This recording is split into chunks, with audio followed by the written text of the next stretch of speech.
Welcome, everyone, to this edition of the Ship Intelligence Report. This is your humble, recovering CIA officer coming to you from the Ascent Studios, located somewhere deep in the southeastern United States.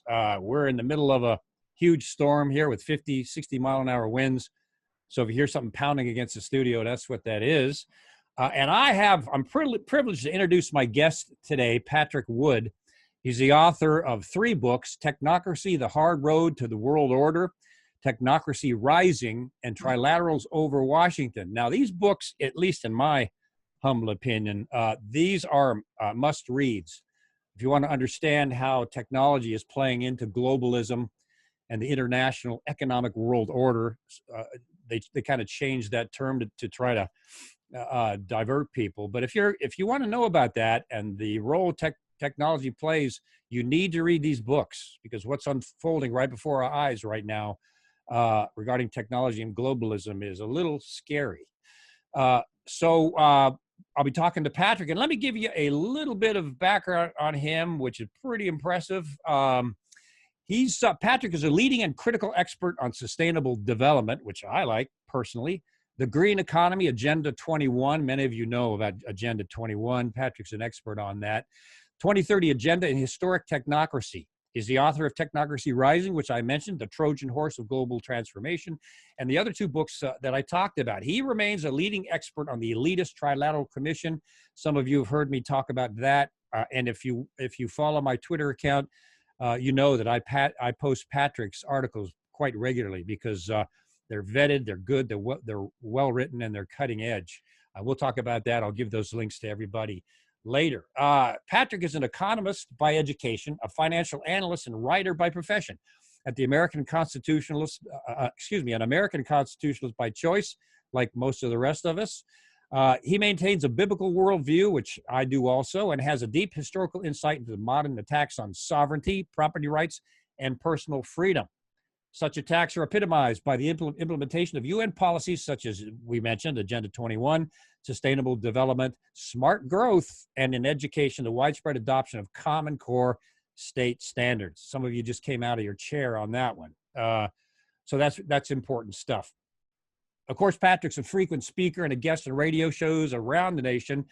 His research builds on the Trilateral Commission hegemony, focusing on technocracy, transhumanism. You've heard me talk about transhumanism, and scientism. This is all critically important stuff right now. It's one of the reasons I want to have Patrick on. Plus, I'm one of his followers on his website. So let me, with no further ado, let me introduce Patrick Wood to the show. Patrick, welcome to the program. This is exciting. I'm really glad to be here. Well, it's good to see you, and I finally got somebody that understands technocracy on the show, which is one of my kind of areas of interest, especially lately, and that's kind of what I want to talk about, since I got the man on the show. Give us a kind of a quick rundown for those who don't know what the Trilateral Commission is. The Trilateral Commission was started in 1973 by David Rockefeller and Zbigniew Brzezinski. And there was a lot of activity going on back then where the global elite were kind of planning out the world system, the new world system. And the Trilateral Commission kind of became the de facto action-oriented group that would actually carry the football, if you will. And Brzezinski came to Rockefeller from Columbia University, and he'd written a book there called Between Two Ages, America's Role in the Technocratic Era. This essentially was technocracy. I know that now. I didn't know that then. But Rockefeller saw an opportunity to create a new international economic order. That's what they called it in the early days, to change the existing order into something else. Now, we didn't fully understand that back then. When Seton and I were writing together, I was really kind of just a young, whelp back then, but he was already a seasoned university professor and a former research fellow at Stanford University. I mean, the guy really knew how to dig stuff out. He was an economist, actually. He taught economics at UCLA, and he didn't understand it either, because he didn't have neither of us had any idea of what historic technocracy was. I think if we'd known, if we'd actually been able to do the research that I've done since, Yeah. I think we would have immediately pegged it as being technocracy even back then. Uh-huh. But the Trilateral Commission grabbed people from North America, Europe, and Japan to create this kind of a supranational organization of elites. There were some politicians, there was lawyers, there was media, there were, all kinds of stuff. A lot of directors and CEOs and chairmen of giant multinational companies and stuff like that. And they set out to create a new international economic order, as I said. This has been the single mantra ever since. A new international economic system. Yeah. I now know that since I've studied technocracy, discovered it several years ago, and studied it extensively now. Now I know, beyond a shadow of a doubt, it all traces back to the Trilateral Commission in one way or another. These are the people that wanted to flip the global economic system away from capitalism and free enterprise altogether and simply usher in this new technocracy world order. And if I can jump ahead just a second, Sure. You wonder, okay, Rockefeller was a money guy, right? Chase Manhattan, oil, Standard Oil, that sort of thing. And he, fortunately, I have a cough button. And he, Same here. He had all the money probably he could have ever handled. Right. Some of the richest family in Yeah. America. The goal of the new international economic order was not to get richer in the sense of money. They knew even back then that eventually the fiat currency system of the world was going to disintegrate. Right. No doubt in my mind about that. People have written agree. that a lot of sense. Yeah. So the goal became to actually capture the physical resources of the world. In other words, going after the land, the forest, the farming, the agriculture, the mining, whatever it might be.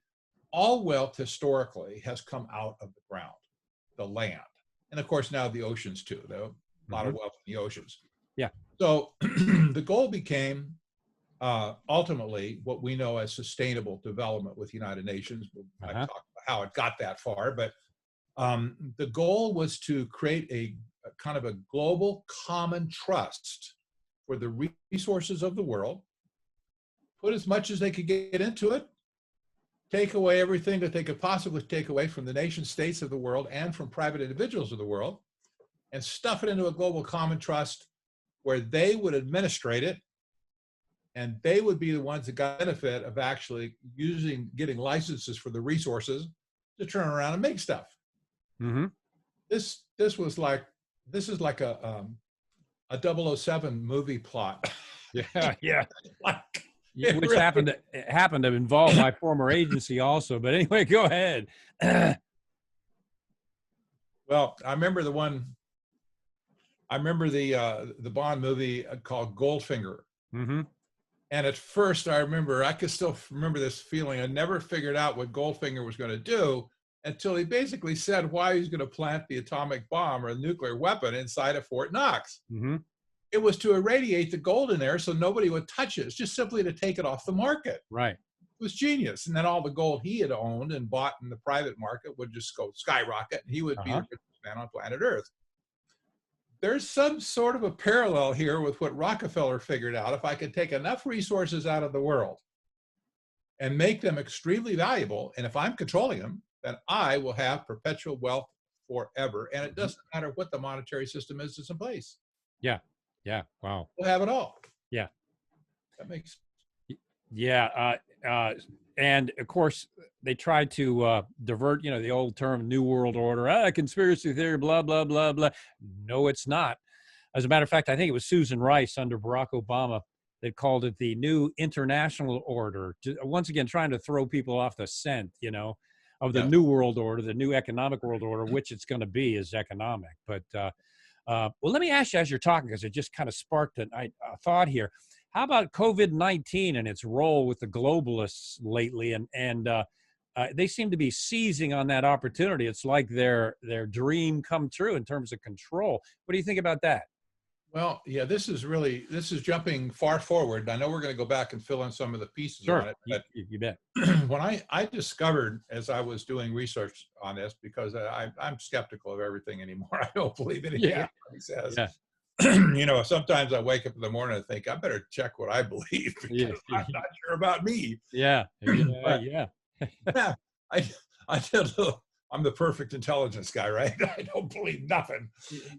Yeah, you don't even trust yourself. You got to double check yourself. Yeah, yeah. Excuse me. Oh gosh. Go ahead. I'm sorry. Well, I did a little bit of research and I found out that the original party that kind of blew the panic whistle on COVID-19 was a professor at Imperial College in London. Mm-hmm. His name is Neil Ferguson. He's a PhD, of course. And he was watching what was going on in China, and he built the first computer model. Mm-hmm. He's an epidemiologist. Mm-hmm. A lot of people think an epidemiologist is some kind of medical genius. They're not. They're mathematicians. Mm-hmm. They're anything except medical professionals. They're statistical modelers. And all of the climate alarmist studies that have come out of Great Britain, the University of East Anglia is one university where a lot of stuff came out of, and then Imperial College was the other one. Both colleges or both universities are thoroughly steeped in sustainable development. It says it all over their website. Yeah. Every department is colored by sustainable development, and they're all towing the line to sustainable development. Mm-hmm. And they're very open about it. There's nothing hidden there. Secondly, they're both universities that have been converted over the last 20 years. Instead of being institutes of learning or academic studies, they have become what are called global universities that measure their achievement in terms of social impact. Mm-hmm. They're not content just to give the goods to the students, here's how physics works, here's how mathematics works. Right. They're measuring their significance by the impact they have on the social side of society throughout the world. This is Imperial College. So Imperial College had a history of writing climate alarmist studies using the same computer modeling, right? And all of a sudden, Neil Ferguson grabs a hold of the pandemic in China, throws it into a computer model, and then announces to the world, boom, 500,000 Brits are going to die, 1.2 million Americans are going to die. Boom, there it is. Just throw it out, and everybody just looked at that and panicked. Yeah. It's like, oh my gosh, I can't believe that. Secondly, because he had set himself up over the years, and in fact, he tried to do this several times before, failed. But over the years, he'd become a policy advisor to governments on how they should handle these types of things. His doctrine never changed. But at the same time that he threw out his phony baloney computer model, he threw out the answer, the policies that he said that, the quote unquote science says that you must do this in order to save yourselves. Otherwise, bodies in the street, it's going to be terrible. Mm-hmm. So he said, close all the schools, close all the universities, number one. Social distancing, number two. Shut down business, number three. Yep. And there's a few more things. It's exactly what the governments of the world actually did. They believed him, and they did it. So here's a guy who's dealing with a medical situation who basically has no medical training whatsoever. He's a statistician. Mm-hmm. He's a social activist. He's the same kind of guy or part of that group that has been promoting climate alarmism for decades. And everybody bows down to him all of a sudden. Everybody bows down to him as if he's the new, king of the hill. Yeah. Well, people all over America, the Brits completely flipped out over it, and the United States flipped out, and of course other countries did too. But In our country in particular, the mantra was picked up lock, stock, and barrel by the Anthony Fauci's of Washington, Right. D.C., Yeah. and the Dr. Birxes. We call Hmm. her Dr. Boo. It's like, boo, you know, scare you again. Yeah. Did you wash your hands this morning? Yeah, that's right. So, you know, so this is not to downplay this virus. Sure, of course. Virus is nasty. Some are nastier than others. I've had some things in the past. I wish I never had them, and I don't want to get this one. Yeah. I don't think anybody does, and I feel very bad for anybody that gets it. Although most people now that have had it don't even know they had it, Right. and the few people that do get it and they have other problems already weighing on them, they get into serious trouble, and a lot of them are dying. I feel bad for them. Mm-hmm. But as soon as the narrative was hijacked, it was hijacked by the very same people that are out to destroy capitalism and free enterprise. Yeah. This is the goal of the United Nations, and they have stated it plainly before, that they're going to change the existing economic model into sustainable development, which I document very carefully in my book, Yes. as being technocracy from the 1930s. Mm-hmm. Okay? Climate change was only the ramrod on the cannon, you know, to pack everything in before the cannon was, you know, shot off. Yeah. Climate change is bogus in that regard, that it's being used to stampede the world into sustainable development. There's never another economic system. There's never another solution offered by any of these people. It's always sustainable development. The biggest question is, I have to say this, the biggest question is, okay, how did sustainable development come into the picture? I'm calling it technocracy. If you read my latest book, especially, you understand why. But let me tell you how it got to where it got in the first place. In 1974, 1 year after the founding of the Trilateral Commission, the United Nations comes out with General Resolution 3201 called the establishment of the new international economic order. What, less than actually 6 months after the commission was formed. Wow. Now, the Rockefeller family had a long history with the United Nations. They love the Rockefeller family. They still do, because they still give a lot of money to the UN. But the actual ground that the UN headquarters is sitting on was originally donated by the Rockefeller family. They've had a very tight relationship over the years. So in my opinion, it was absolutely no accident that they walked across the street from the Trilateral Commission, handed it to us, and said, here, make a global declaration. We're going to create a new international economic order. That was in 1974. Fast forward a few years while some other things happened, like Brzezinski brought China back into the global fold. But in 1983, just 9 years later, the United Nations created what came to be known as the Brundtland Commission. They chartered this in 83. It ran until 87. And it produced a book called Our Common Future. Our Common Future, in turn, became the book that was turned into Agenda 21 in 1992 in Rio de Janeiro. And it became the agenda for the 21st century. And all of the things downline from that we've seen ever since, it popularized the term sustainable development. That whole doctrine, and even the United Nations now still praises the head of that commission for being the singular founding mother of Agenda 21. Her name was Gro Harlem Brundtland. She was from Europe. She was formerly a prime minister of Norway. She was formerly a minister of the environment as well. So she had a heavy environmental background. But most importantly, and by the way, she was the executive editor of the book, Our Common Future. My guess is she mostly wrote it, or certainly she directed it. Yeah.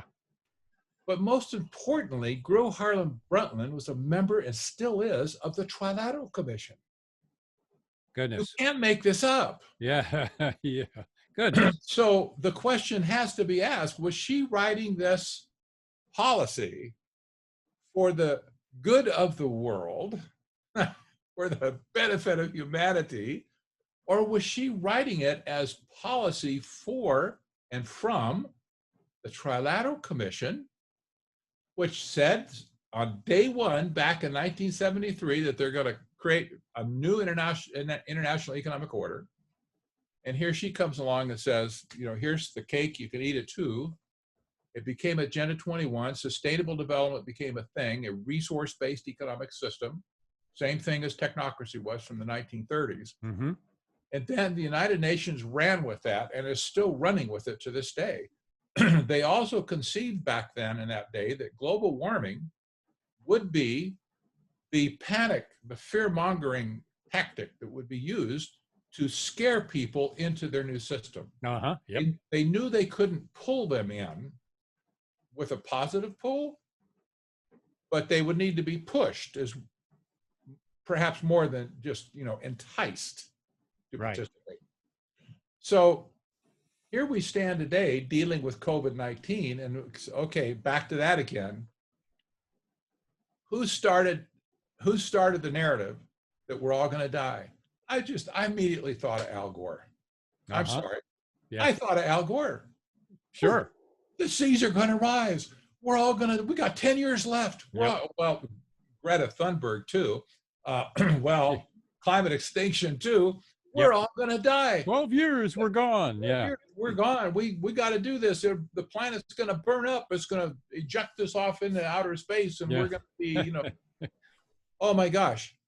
And Al Gore said, for all you people out there that don't believe me, you deniers, he said this, you deniers of climate science, you deserve to be punished, he said. Goodness. Okay. How are you going to punish us, Al? Well, ask any number of university professors that have bucked the mantra and said, I don't think these numbers add up to what you're saying. They get fired. Yep. They get their reputations ruined. They try to be whistleblowers and they get kicked out of academia. Mm-hmm. And they ruin them. Yeah. Some of them end up driving trucks or something. They can't get a job. They can't write any books. This happened, by the way, to Anthony Sutton. Yeah, I know that feeling, by the way. But anyway, yeah, go ahead. I do. What Sutton didn't know when he was working at the Hoover Institution at Stanford, that was his end dream of life, I think, probably to work at Stanford. It's just such a class organization. Their research is impeccable. They have access to everything in the world. And he was they affectionately called him the Hoover vacuum cleaner because he was that way when he did research. He'd suck everything up and his hands on. But he was just tootling away at Hoover Institution, and he ran across the Trilateral Commission.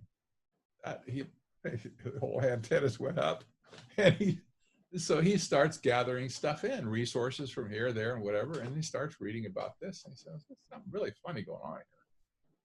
And probably nothing would have happened until he started writing some internal reports on it. What he didn't recognize was the political landscape at that point, because the president of Stanford was David Packard of Hewlett-Packard fame, who happened to be one of the initial members, the founding members of the Trilateral Commission. And when he found out what Sutton was doing, that was the end of Sutton. First, they put him back in the archives in the stacks in a hot little room somewhere with no air conditioning. And they just kind of isolated him, and they started pushing him out. And eventually said, well, there's no demand for you here, so you hit the road, Toad. And they kicked him out. And it ruined his whole life. He couldn't, he was blacklisted from getting into any other university. When I first met him, he was pretty depressed, actually. Mm-hmm. So I just can't believe this happened to me. My life has been, good. By people. And he said, I just don't know where to go. I don't know, what I can do. I don't have a publisher. I can't write books. I don't have access to university libraries anymore. Well, anyway, the rest is history. We met up and it worked. Yeah, Patrick, just what happened to him eventually in the end? I mean, what happened after all that was done to him? Well, we we created a partnership. I met him down at a gold conference in New Hmm. Orleans, one of the Hmm. very first gold conferences back in those days. I was a gold bug, and that put me on the list right away. Okay, so, Yeah. but I went to the same conference he went to, and we happened to run into each other at breakfast in the hotel cafe there, and it was real busy. The thing was just way overpacked, and the maitre d' said it's European style. If you want to eat, you're going to sit where we set you, wherever a chair is. Hmm. And I wasn't happy about that. But they sat me down across this little table from him. And, we're so close, you can't not say hi. Yeah. So we started talking. And he was British, of course. He had a British accent. That kind of interested me. Hmm. I enjoyed that. He started telling me his story, and I started telling him my story at the same time. I had been studying the Trilateral Commission already for 2 years and was deeply concerned. But as a young guy, I had no idea what I could do with the information I discovered. Well, he filled in we immediately kind of hit it off and filled in all the cracks right there at breakfast. And Wow. by the end of breakfast, we said, this story is so big, it must be told. And just so happened at the time that I had a publishing business, or at least a printing business back in Scottsdale, Arizona. And I said, Tony, we can write a newsletter. Let's do a newsletter.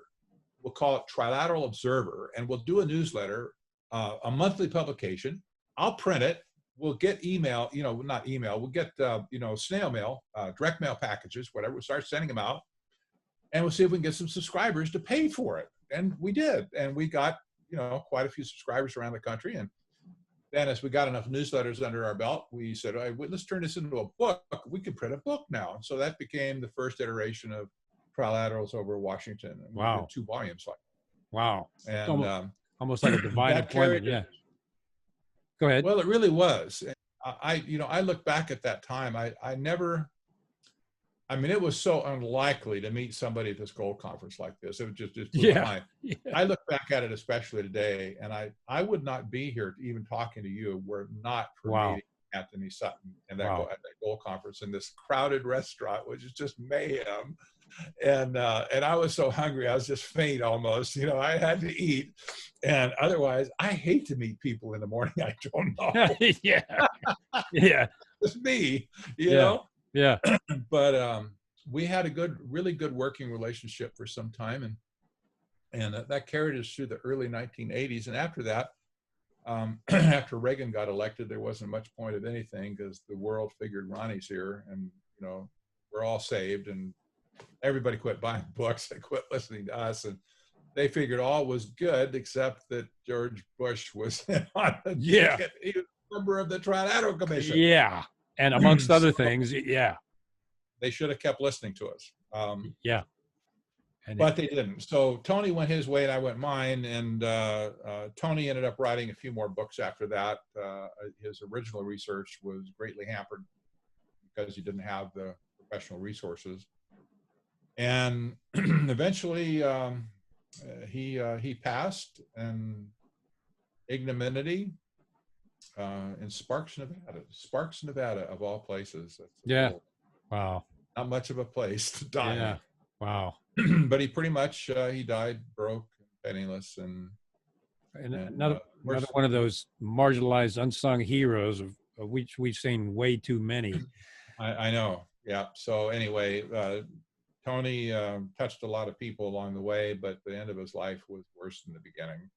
Goodness. And the thing that really, passing is bad enough, but the thing that really shocked me was that all of his research was gone.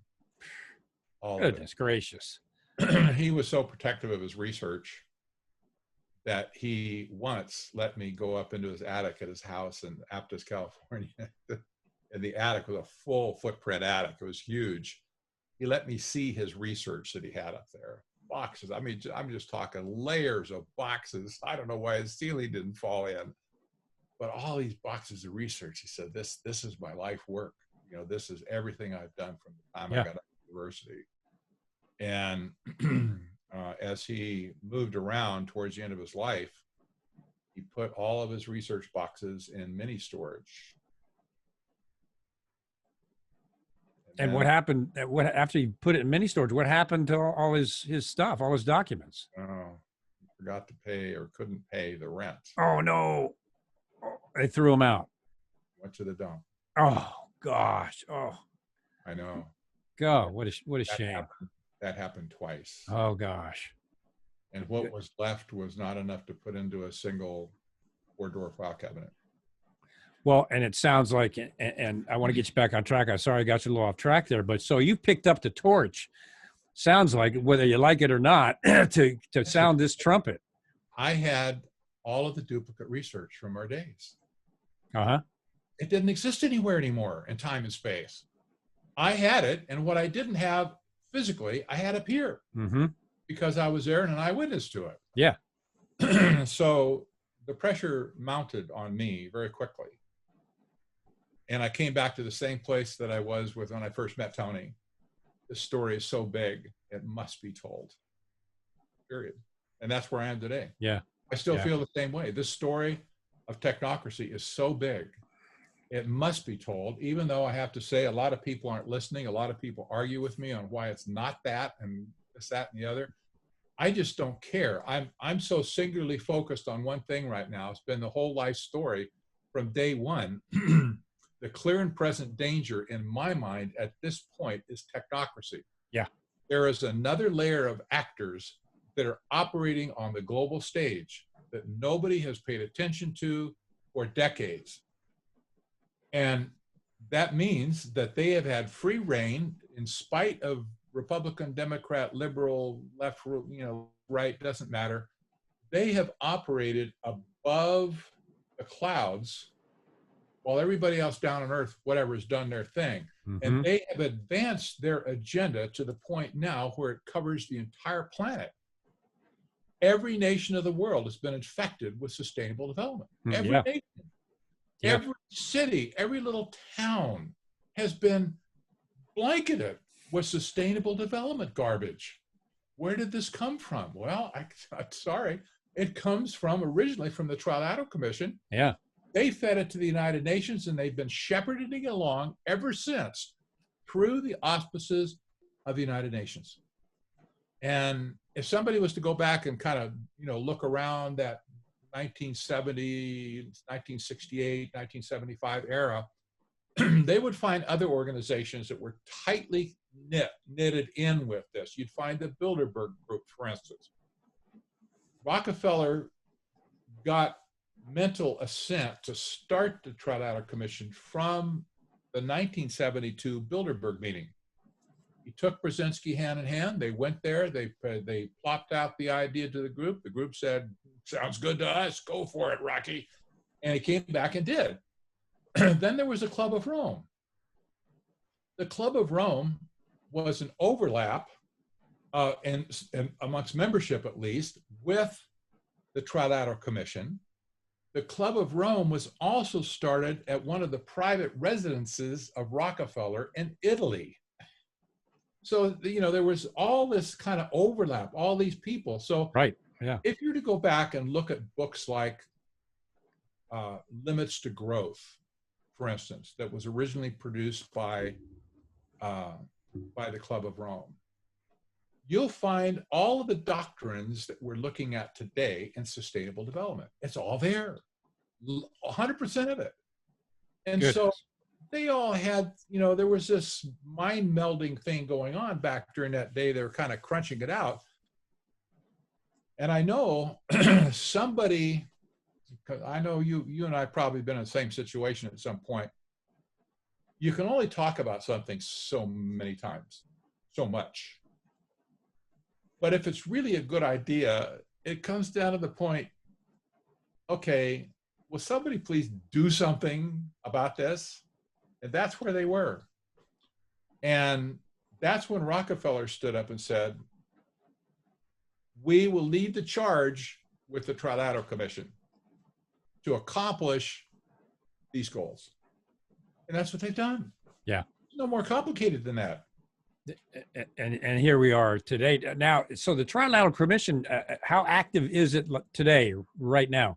I know they do a lot in secrecy, but what's your current read of the commission?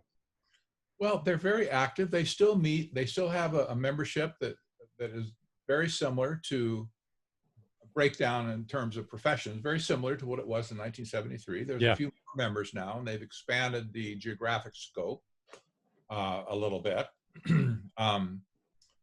But they still meet several times a year on a regional basis, and then they have an annual conflab where they all get together. They still have a lot of suppression of their meetings. They don't want the media writing a lot of stuff about it. On the other hand, their members do write stuff, and there's academics involved. For instance, there's the academics, of course, they're driven to write. They write papers all the time, and you have some journalists that will write up papers surrounding what university professors and stuff write about. So there's articles out there that you can find out what they're thinking about. Yeah. Nothing has changed. Yeah. I'll tell you one thing that's interesting, though. One of the more recent characters on the global stage is Eric Schmidt. Oh, yeah. Yeah.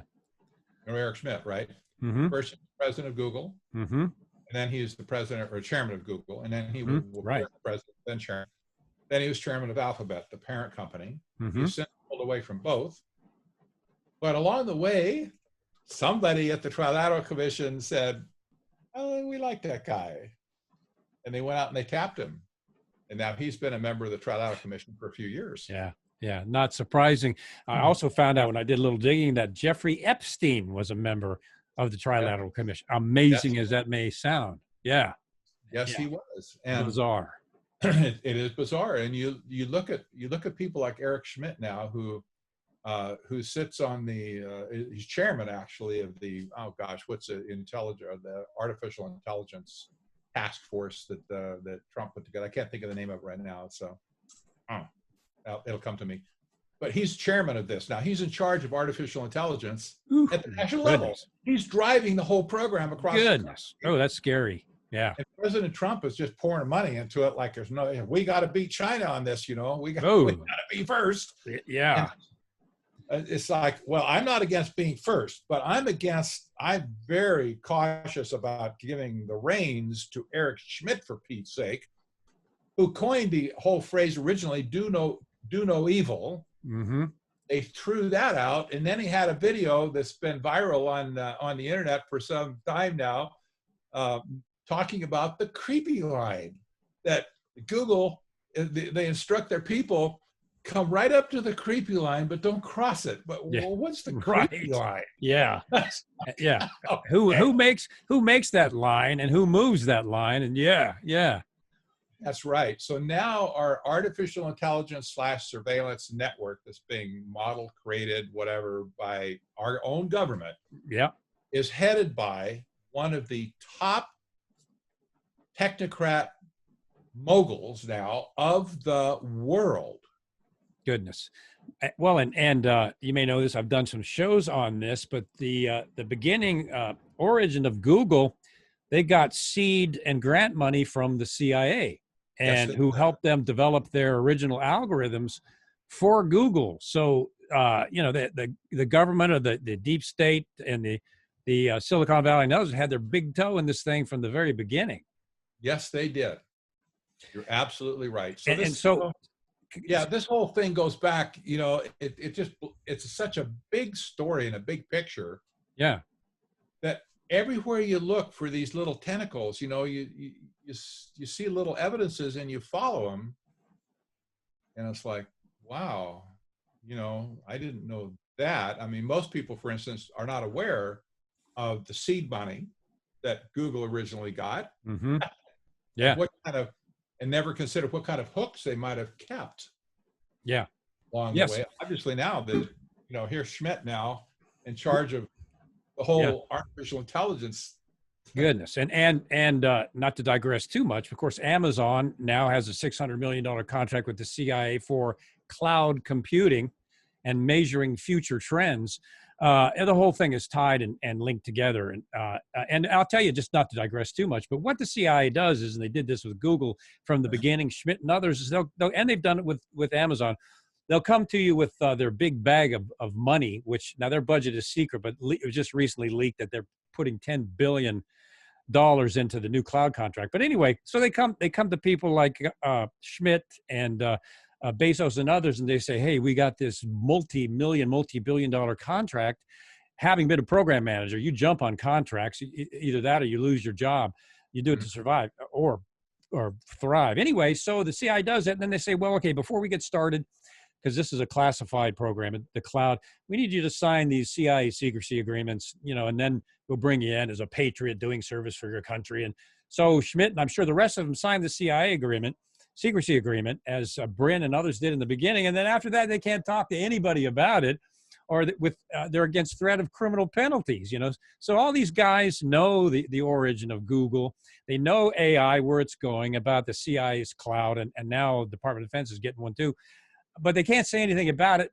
They probably wouldn't want to, but even if they did, it's not going to happen. And like you're saying, it's this intertwined network that fits together with all these tentacles that you've found, and probably you're still finding. And when you see all this stuff is connected to sustainable development, to globalism, the international economic order, and it's massive. It's a juggernaut. It is. And I have to say that all of the political activities going on, political action stuff going on in America and around the world, is basically just meaningless cannon fodder, by and large, for them, because it's about the economy. Who was it originally? Let's see, back in the early 90s, I think it was a comedian that became a senator. His name right now. I said, it's the economy, stupid. James Carville. Yes. Right. James Carville. Couldn't miss him. And he was absolutely right. That was prophetic. That's right. That guy understands more than he's letting on. But it is economic in nature. I can demonstrate that so clearly. Back in the early 70s, the Trilateral Commission took over the Carter administration. Lock, stock, and barrel. I've never seen such a thing. This is what disturbed me. Jimmy Carter was a member. Walter Mondale was a member. Zbigniew Brzezinski was a member. At one point, all but one of his cabinet members were members of the Trilateral Commission. In following years, they appointed 6 out of 8 of the World Bank presidents. They appointed, I think, 10 out of 12 of the U.S. trade representatives, people that write the treaties. It had nothing to do with political power. They didn't want political power. They only captured the government of the United States in order to get a hold of the greatest engine of economic activity that the world has ever known, that was resident within that political system. They could care less about politicians. They just wanted to get their handle on the lever to the train, makes it go forward and backward. And they did that, and they reformed, transformed, and modeled the economic structure of the world through the United States to be an interdependent world, to be a world focused on free trade, where all the barriers and stuff were taken down, to be focused on a world where China could rise to ascendancy, stripping American business out of the United States and shoving it into China. And you look back at this, you say, this was not about governance. It wasn't about taking over the political thing, like I want to be a dictator. Everybody's worried about somebody being a dictator. I'm not worried about anybody being a dictator. I'm worried about who's controlling the economic system, because if they ever get full control, like they said they wanted to do even back in the 1930s when it started at Columbia University, if these people get control of the economic system, we will be ushered immediately into a scientific dictatorship. And they will dismiss the politicians around the world. Elected representatives out the door. We don't need you. We can run the economic system without you. We don't need the people's input. We don't need anything. Get out of here. I got all kinds of light bulbs going off between my ears. Stuff that you're saying. You think about technocracy, especially in digital currency, international digital currency. What do you think about that? Cryptocurrency. The Federal Reserve has talked about going to Fed coin, and in terms of the international economic order, special drawing rights, and others. How do you think digital currency fits into this whole plan? Well, this has been on the table for a long time. One of the chapters in my book, my latest book, is called FinTech. Mm-hmm. That stands for financial technologies, right? Mm-hmm. Yeah. And incorporated into that is blockchain technology, as well as how that would apply to cryptocurrencies. Mm-hmm. Blockchain, however, has many, many more applications than just currency. Mm-hmm. And so it kind of needs to be considered, it needs to be looked at as a very broad area of Sure. Of Sure. the fintech realm. But cryptocurrency, which is based on blockchain technology. Yep. Right. What everybody knows about decentralized blockchain right now, which is Bitcoin and Ethereum and other elements like that, they found very quickly that there are serious performance issues with having a distributed blockchain, because it takes inordinate amounts of time to make a transaction to where the blockchain is then distributed to multiple places and back and forth, whatever. And basically, like a peer-to-peer network, it simply just does not work. When it gets large enough, it simply will not work. The central banks of the world, starting with the Bank for International Settlements, which I've written a lot about historically, they have concluded that the way to use blockchain is to generate blockchain transactions and to use blockchain-based currency as well. There's no problem with that. But every time there's a transaction, instead of storing the transaction in the cloud or in the blockchain, they will simply flash it back to a centralized database where they will capture all the financial transactions that happen in the world. Yeah. Wow. Now you can just imagine. I mean, this would be so easy to do. Yeah. Blockchain is just a very small transaction in itself. So when you go and you buy $10 worth of gasoline for your car, if you pay for it with a card that has a digital wallet in it, your transaction is encoded to that wallet, and then whatever type of Wi-Fi is available or 5G is available, whatever, for transmission of that little transaction, maybe it's as small as 512 bytes. Boom, it's gone. It goes back to the centralized database where it's just nice, just nestled in there with all your other transactions for the last 2 years. And they have everything. They know more about you than you know about yourself. Yeah. Yeah. Well put. They're also looking. Yeah. Go ahead. I'm sorry. Well, just to say, fintech has been declared by the United Nations, not by me. I would have done it anyway, but the United Nations has declared the whole area of fintech, and there's a lot more of what we're talking about, but the whole area of fintech as being the financial system to support sustainable development. Goodness. Boy, that's scary. It is, because they're on track. They got this figured out. Yeah. And they know that they need a financial, any economic system needs a financial system. Right. Yeah. I mean, of course it does, right? So fintech has been designated as being the new financial system for sustainable development. Goodness gracious. Also, fintech, the blockchain idea is even outside of the fintech, is being developed right now as a method of universal ID. Yeah. With ID 2020 and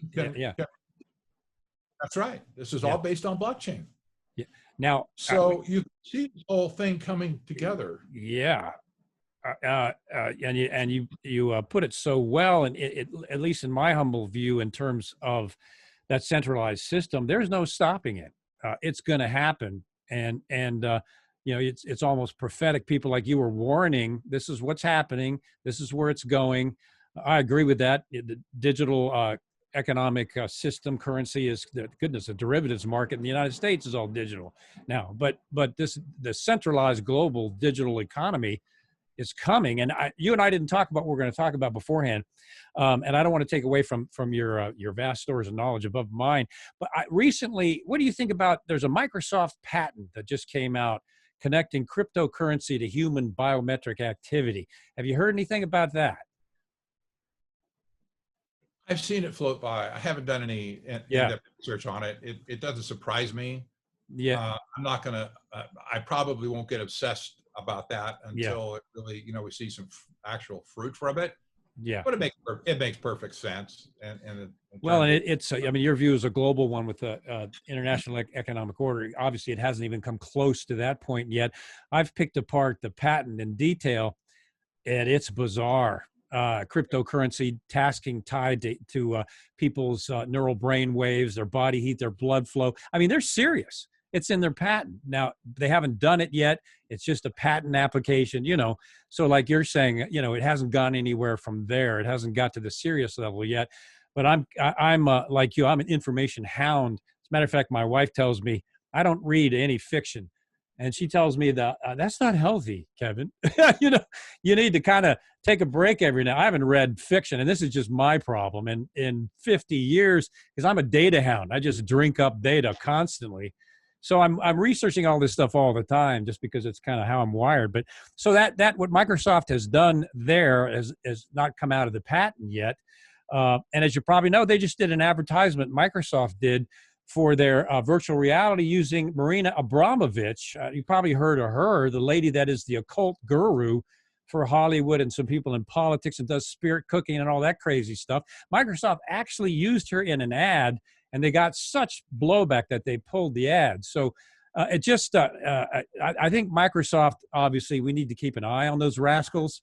And we now see Bill Gates and his global vaccine, which I was going to ask you about, your thoughts on Bill Gates and his global vaccine. What do you think about that? The original technocracy movement at Columbia University, I keep going back to that because it's really important.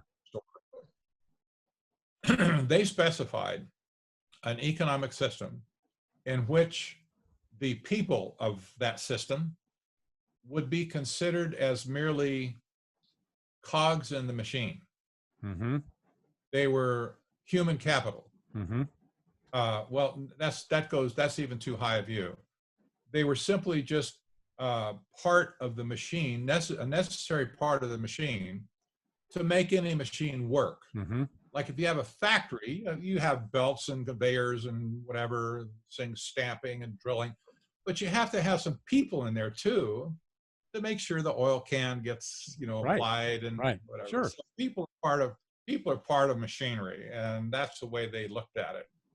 Within their technocracy study course, they stressed the service sector that they called health. Mm-hmm. And they specified to have complete control over the hospitals, over the medical community, and over the lives of the people and the health of the people in the system. Goodness gracious. They laid it all out. And there was they didn't have the technology like we have today. Yeah. But they laid it all out. And this is important because I know somebody's going to say, well, what kind of quacks existed back in that day? Okay, let me tell you. Columbia University was the seat of progressivism in the United States at that time. Yeah.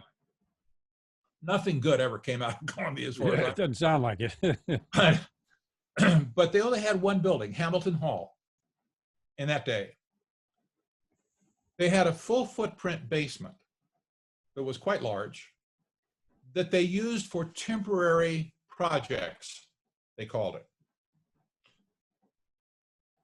At the time in 1932, when Technocracy was rolling at Columbia, the Technocracy group got 1/2 of the basement.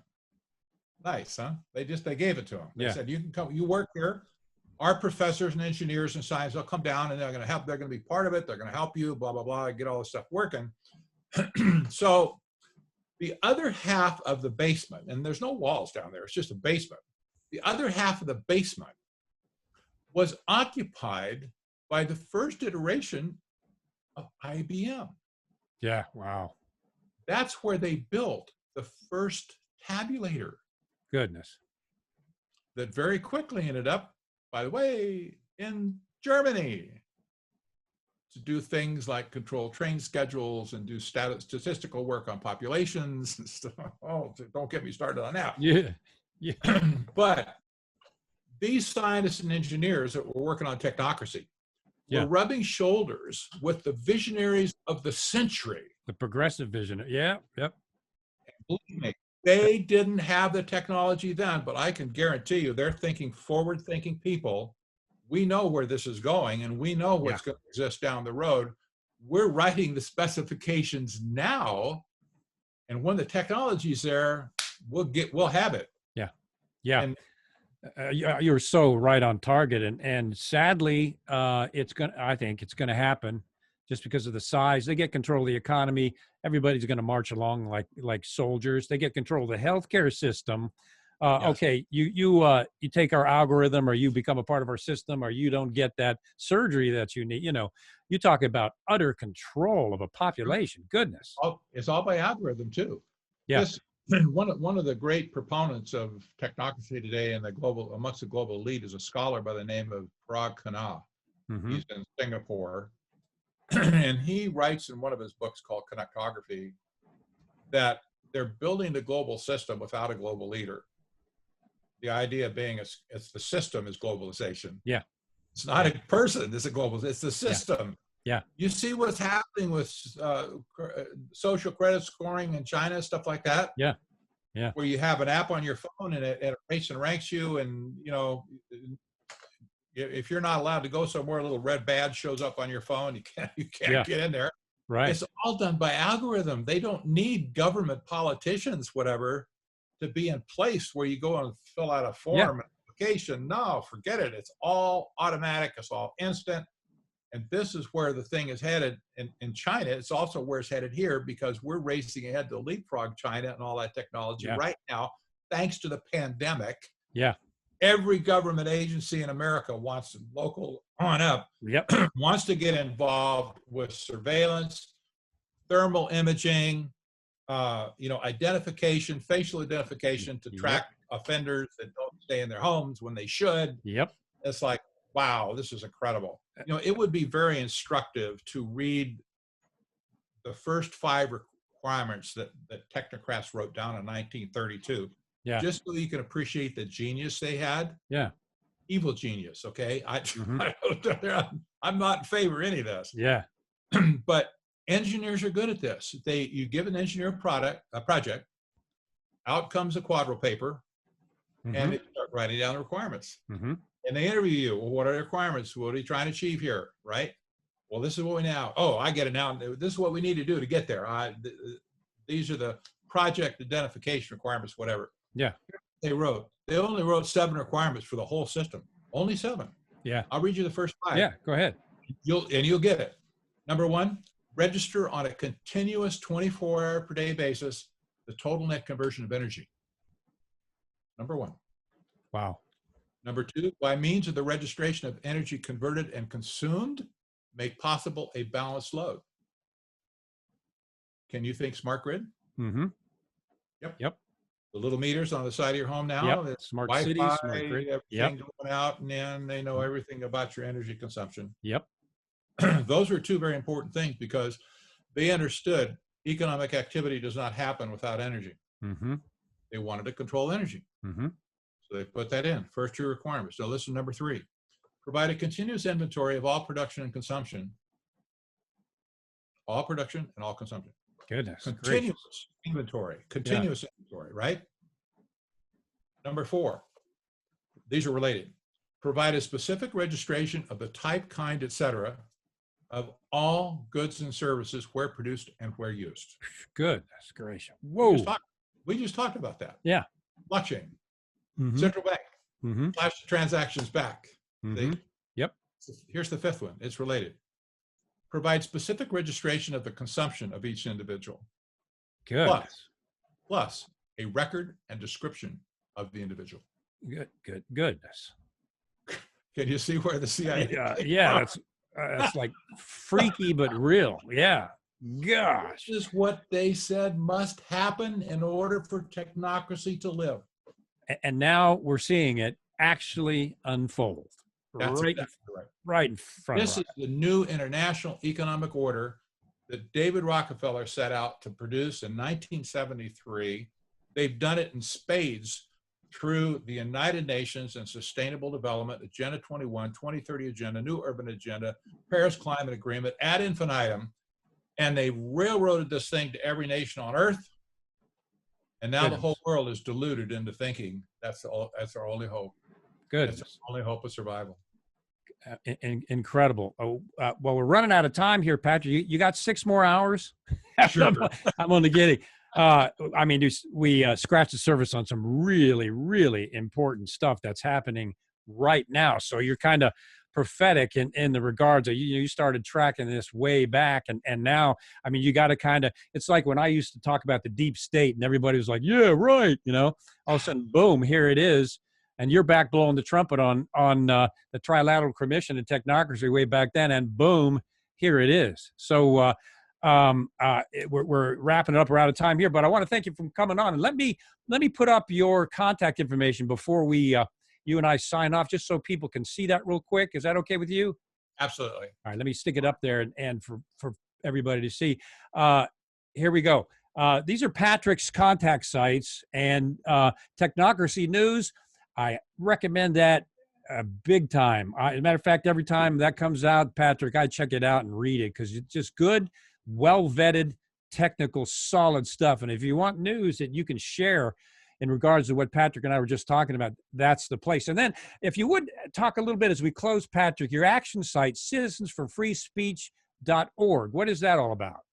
Well, here's the thing. When I discovered that Facebook and Twitter and Google were all colluding with each other, to nail certain issues on social media, to throw them out. And it's not just conservatives either. There's been some left-leaning people that got thrown out of the game as well.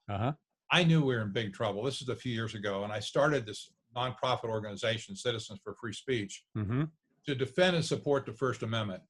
And my very strong feeling is, if we lose the ability to communicate, like we're communicating right now, if we lose the ability to communicate, folks, it's over. Yeah, right. It's done. Yep. And all the things in the First Amendment, it was put there on purpose, by the way. I found it out later. The writers of the Constitution purposely put it as number 1 because they knew communication was the most important thing to any government, any political body. Yeah. They put the Second Amendment right behind it because when communication stops, that's what you're going to be staring at. Goodness gracious.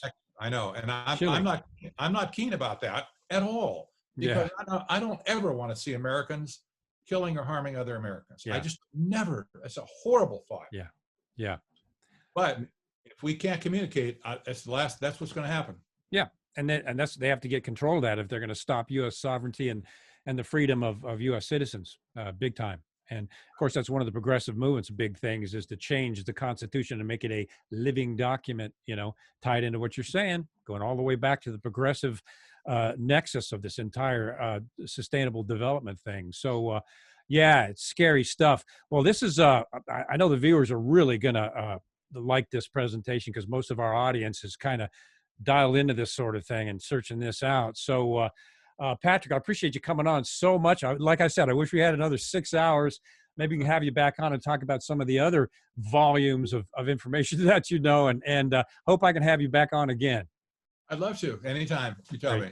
Awesome, Patrick. Thanks for coming on. Yeah. All right, everyone. Kevin Shipp with the Shipp Intelligence Report. We're signing off today. It's been a great program. Thanks for joining us, and we will see you all next time.